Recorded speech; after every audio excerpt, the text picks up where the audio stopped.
that was really where I seen him set himself apart from everyone.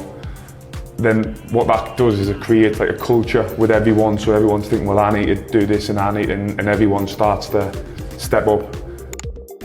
Yo, welcome back to Big Screen Energy.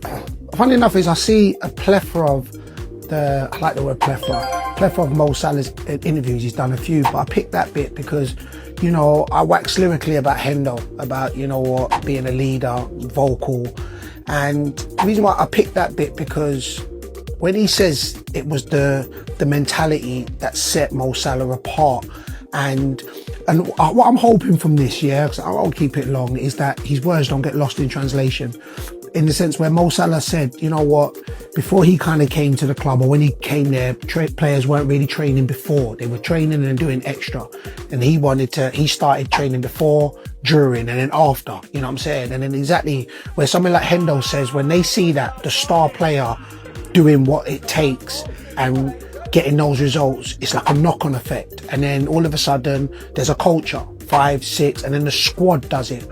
And I say this in it, I'm a massive fan of Van Dijk, and I think Van Dijk this season, you see him, you know, he always fronts up, you know, throughout this season after games, says, look, we're trying to do better, we're trying to be better, but you need culture setters, you need generals.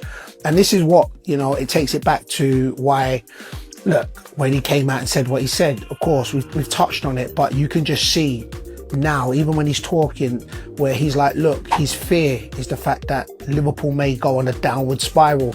And this is what I'm saying, I hope it's not, he don't get lost in translation where he's saying it's just him, but it's a fact of, you know, when you set the cultures where you're like, look, we've seen stuff on the pitch, but there's stuff off the pitch which we know is going on, where you can't just do enough. You at the top teams, you've got to go above and beyond.